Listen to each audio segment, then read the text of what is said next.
Hello again, BookTube. It's Mike from Riff Raff's Reading Renaissance, and we're in week 2 of GarbAugust.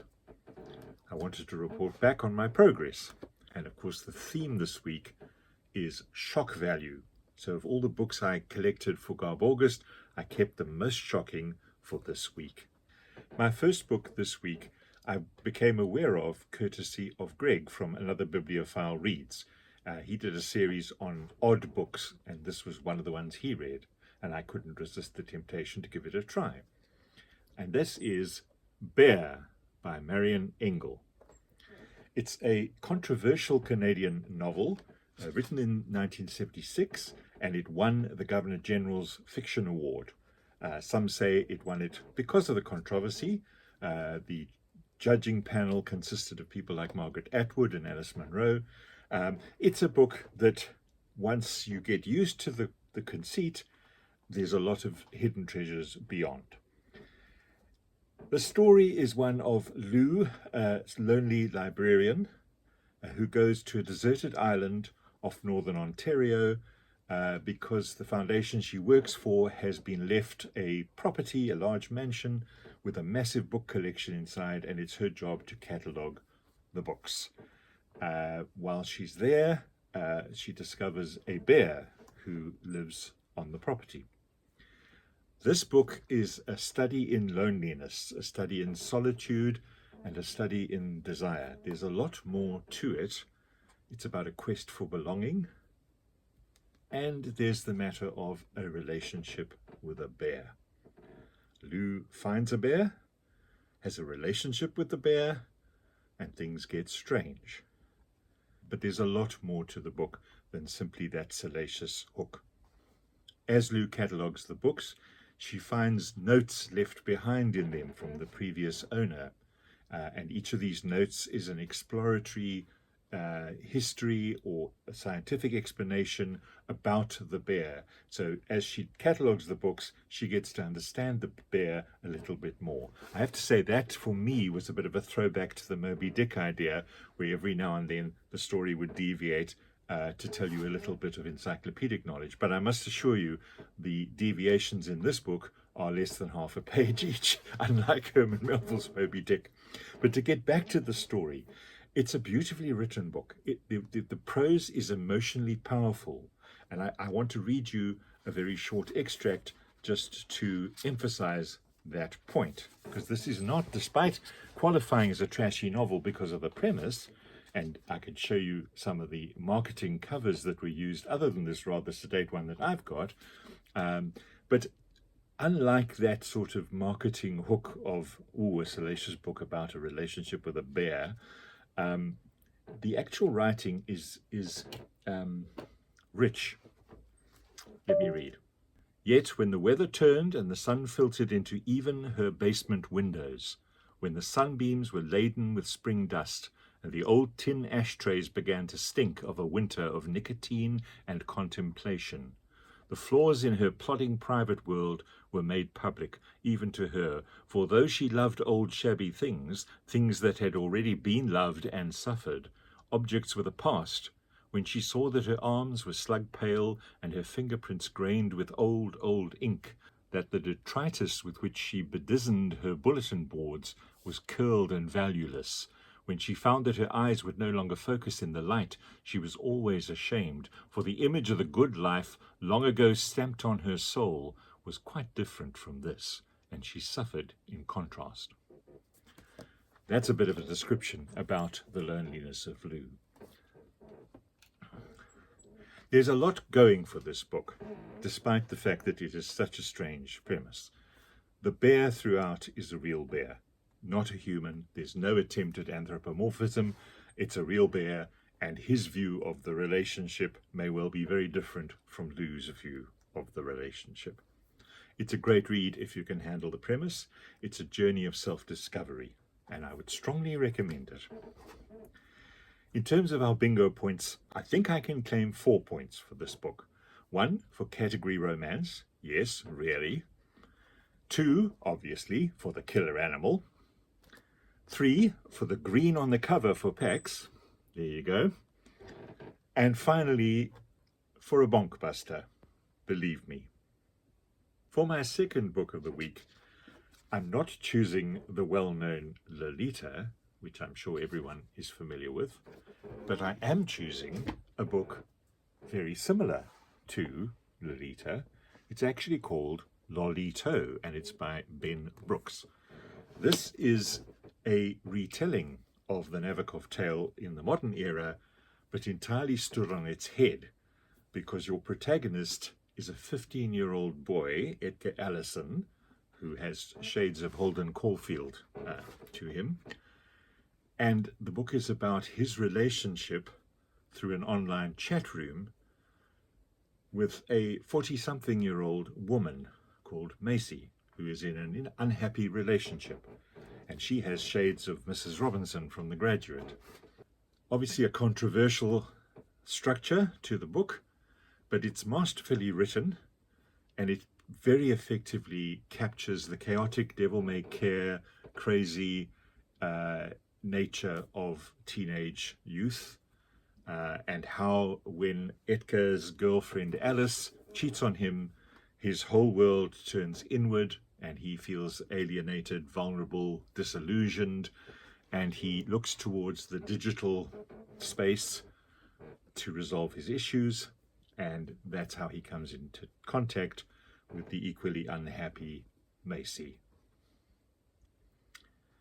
This is not erotica, it's not sensationalist romance, it's a bold exploration of the interior world of young kids at odds with the world around them. It won the Somerset Maugham Award for Writers Under 35 when it was released, and some of the credit from the critics will tell you why I think it's a good read, if a little bit controversial. Reading from the back cover, or the inside cover, Lolita is really something else, a twisted age gap love story that is deadpan and grubby and strangely poetic and funny and wrong and also very right. It was like how The Graduate would have ended up if Dustin Hoffman had watched a lot of Loose Women and drunk Strongbow and spent too much time on the internet. Nick Cave, the songwriter, said, Lolito is the funniest, most horrible book I've read in years. My God, Brooks is a frightening young talent, magnetizing, funny and disturbing. His prose is infectious and highly addictive. I loved it. I will read you just a short passage to get a feel for the way the book captures the otherworldliness of the young teenager of today. Me, Aslam, Sam and Amy are celebrating nothing in the trees by the cathedral. It's full dark and we're sitting cross-legged in a square, drinking vodka and trying not to talk about Macy. To avoid her, we have already discussed whether the weight of a T-Rex would sink a cruise liner, or how many words the average human knows, and whether or not the singularity is imminent.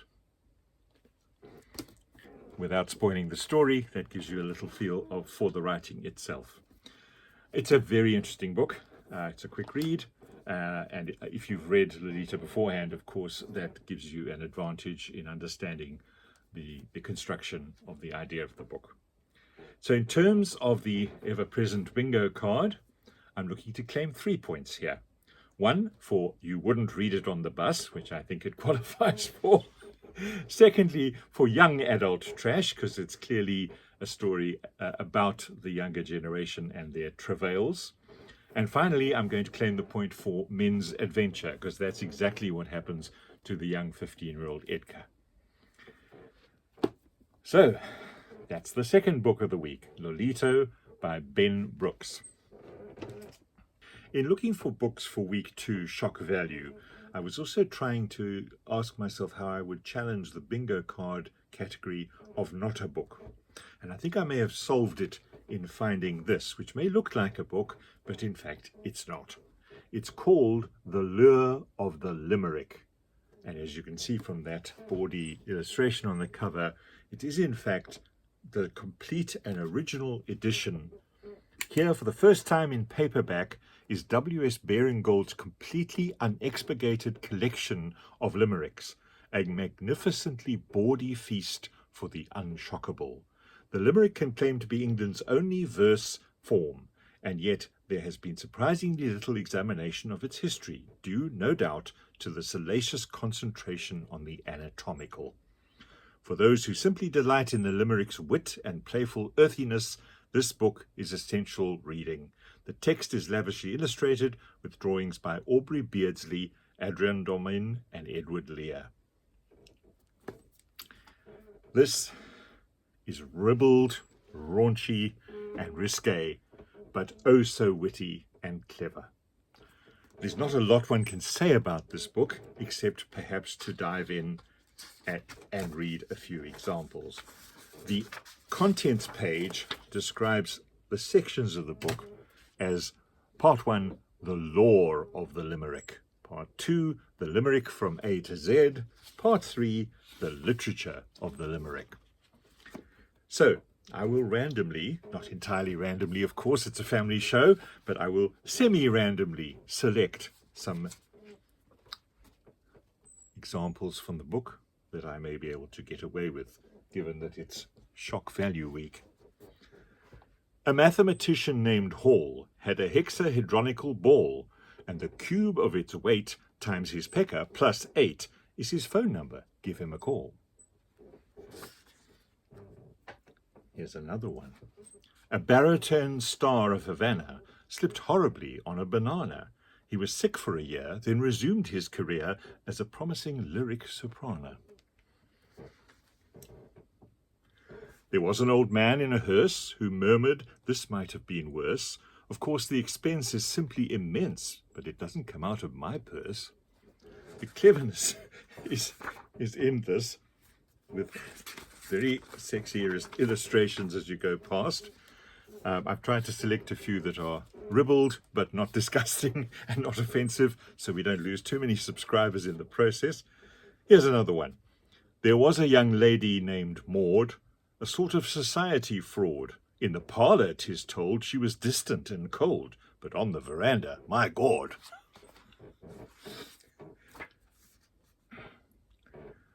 There was a young maid of Ostend who swore she'd hold out to the end, but alas, halfway over from Calais to Dover, she'd done what she didn't intend.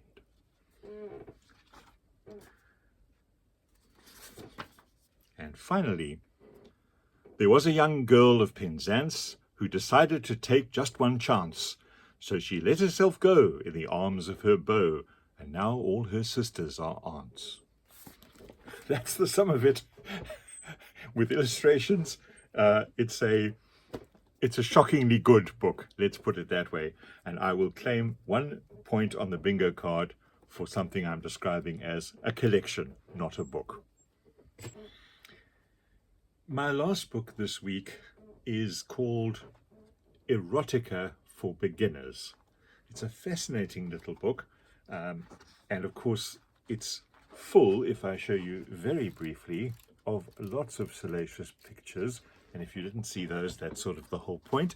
But I thought I would read you the introduction, because this really is a lovely book. There's a lot of body parts on display, but it's not salacious. It's actually a very compact and efficient history of erotica. It starts by saying, "Where the boundaries end, the erotic begins. Eroticism penetrates," you see what they did there, "eroticism penetrates the barrier between reason and feeling, between the individual and the world. Like a deep religious experience, passion has the power to transport us outside our everyday selves. It's about the opposites, the self and the world, the male and the female, the spirit and matter, light and dark, life and death." It says, "Passion shatters the smug, self-contained personality we like to show the world. Sexual ecstasy forces us to come face to face with the irrational." That's a lot to take in, isn't it? The book literally takes you from ancient times, 25,000 years before the written word, where they're citing statues of voluptuous females as fertility gods, cave drawings from 9,000 years ago showing characters in fragante delicto, how the Egyptians viewed the creation of the world as the result of a sex act between the sky and the earth, who were drawn together by desire. Interesting facts, including the fact that the Greek prostitutes had more rights than respectable women of the time. Of course, there's a reference to Aristophanes' Lysistrata, recognizing the power that women have over men when it comes to sex versus war. And there's a whole bit in the middle about how Western civilization, and particularly Christianity, forced a lot of these things that had previously been seen as natural and accepted and out in the open, more into the underground territory. The book covers many cultures, from ancient to modern, including Asian and African cultures, but there's a common theme running through it about basic humanity, and that is that passion is ultimately a biological strategy for human survival. It's a very informative book, thoroughly enjoyable, but it is one book perhaps that you would like to go through on your own, at your own pace. So I would highly recommend it to anyone who's seriously interested in the subject. And in terms of the bingo card, I think I'll claim a point for non-fiction trash, and certainly it would qualify for a point for I wouldn't read it on the bus. So that's my last book this week. I hope you've enjoyed the ones I've chatted about today. And I hope you're having as much fun as I am going through GarbAugust. We'll see you again next week. Thanks very much. Bye-bye now.